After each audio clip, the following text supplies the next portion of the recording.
You can be surrounded by people and still feel completely alone. A room full of voices. A phone full of names. And underneath all of it, a quiet ache that none of them seem to reach. You know the feeling. It finds you at the party where you're laughing on the outside. In the group chat that never stops buzzing. At the dinner table with the very people who love you most, and somehow you're still standing just outside your own life, watching it through glass. We almost never say it out loud. It feels too strange to admit.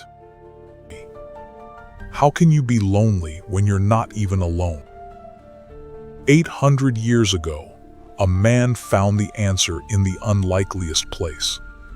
A hollow piece of cane cut from a riverbank and burned through with holes. He said it was the most honest picture of the human heart he had ever seen. His name was Rumi.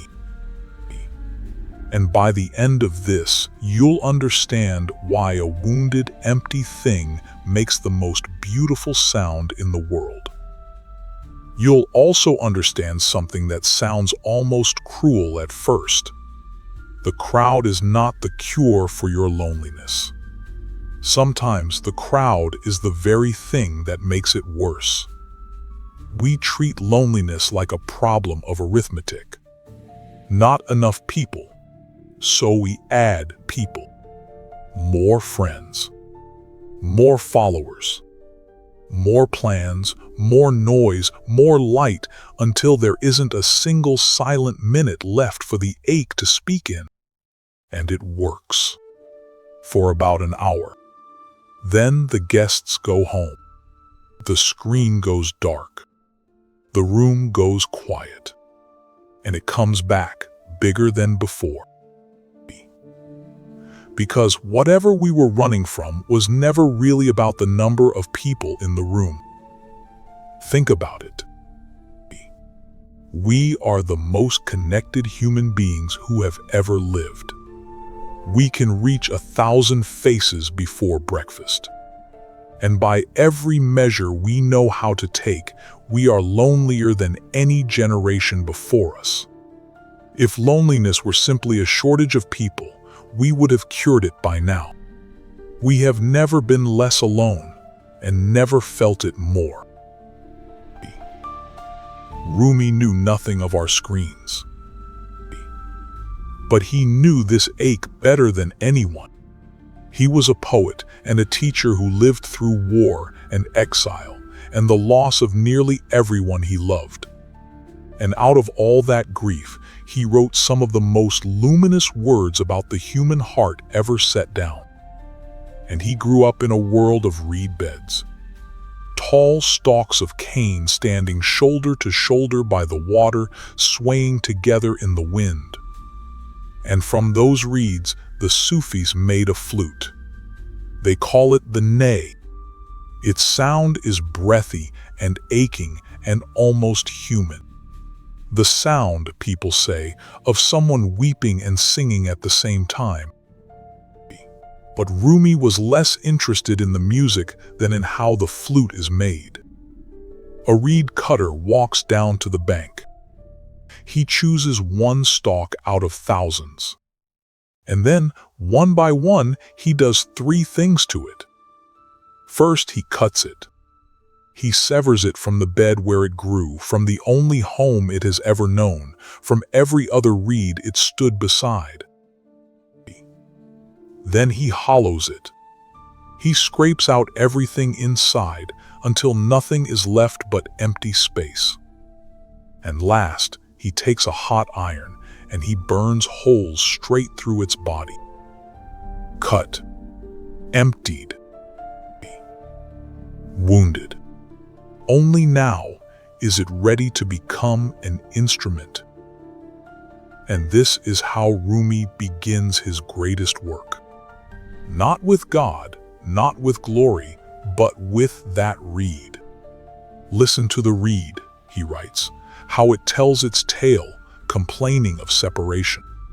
Ever since they cut me from the reed bed, my cry has made men and women weep. Sit with what he's actually saying. The reed isn't crying because something is wrong with it. It's crying because it remembers. It remembers the bed it was torn from. Every note it plays is one long ache to go back. And then Rumi turns and looks straight at you. That reed, he says. That reed is you. Your loneliness, he's telling you, is not a flaw in you to be fixed. It's a memory. Something in you was cut from a source. Call it God, call it home, call it the hole you came from before you can even remember. And the ache that rises in the crowded room is that same part of you still longing for the place it began. That's why the crowd can't reach it. You cannot cure homesickness with strangers. You can stand in the middle of 100 laughing people and feel it cut just as deep. In fact, it's often sharpest right after the good moments. The drive home after the wonderful evening. The Sunday night quiet once the weekend is gone. The empty room after everyone has finally left. The fuller the day, somehow the deeper the echo when it ends. The Sufis even had a name for exactly this: solitude in the crowd. Because the loneliness was never really about being unseen by the people around you. It was about being far from where you came from. Now go back to the reed one more time and ask the real question. Why does it make that sound, the one that makes grown men and women weep? Not in spite of being hollow, because it's hollow. The emptiness is the only reason the breath can pass through it at all and become music. Those burned holes, the wounds, that's exactly where the notes come from. Cover them, heal them over, and the song dies. If that reed had stayed safe, stayed full, stayed uncut, stayed in the comfortable bed with all the others, it would have stayed silent its entire life. The very thing it grieves is the thing that gave it a voice. Its emptiness is not a defect. It's an opening. So what do you actually do when the ache comes? Rumi's answer is almost the opposite of everything we reach for. Don't rush to fill it. Don't bury it under noise. For once, let it be there and listen to it. Here's something you can try tonight. Find 5 quiet minutes. No phone, no screen, no one to perform for. And instead of running from that hollow feeling the second it appears, turn toward it gently, the way you lean in to hear someone speaking softly in another room.